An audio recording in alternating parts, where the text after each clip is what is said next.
The second race of the Brands Hatch Grand Prix weekend saw the drivers once again have 15 minutes to push their cars around this legendary circuit. The grid positions for this second race would be dictated from the results of the last one, so Rob Birley would once again line up on pole position. Other drivers starting high up the order were Nick Sutton in his Mitsubishi, Ronan Bradley in his BMW, and Sean Fairweather in his lovely Ford Sierra Cosworth. The race got underway just after 4 PM in the evening, with Rod Birley once again leading from the front, and 36 cars behind him, all eager to gain position.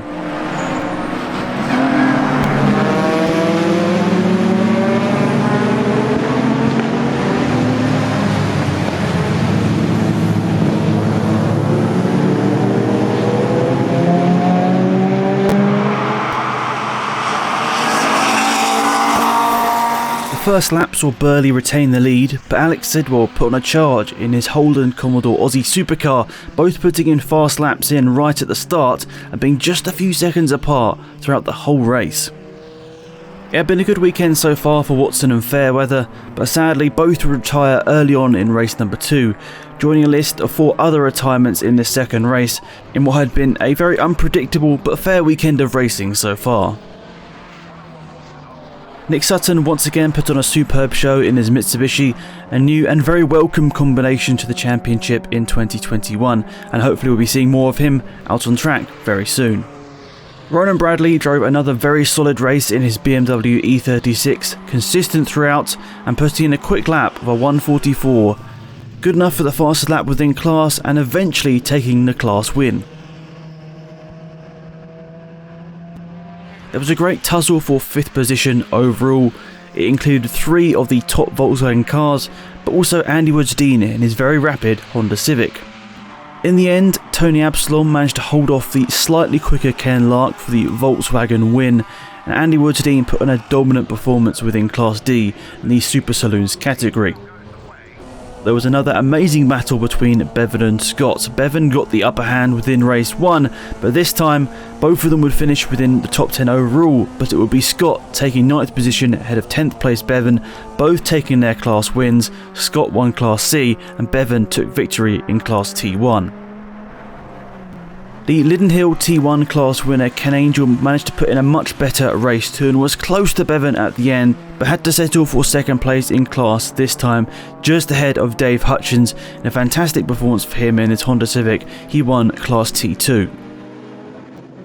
Martin Reynolds did a fantastic job in his much older machinery to take the Classics class win and finish right on the tail of Hutchins and Angell.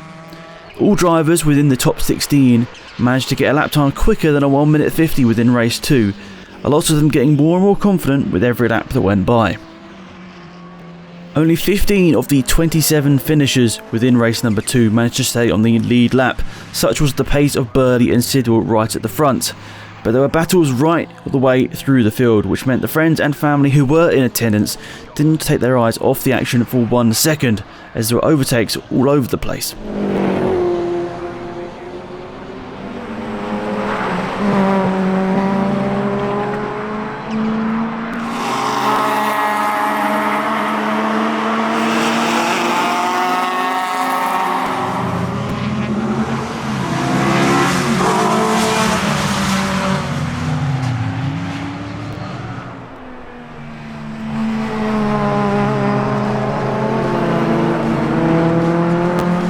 Seal vs Sanders was again on the menu and delivered once again.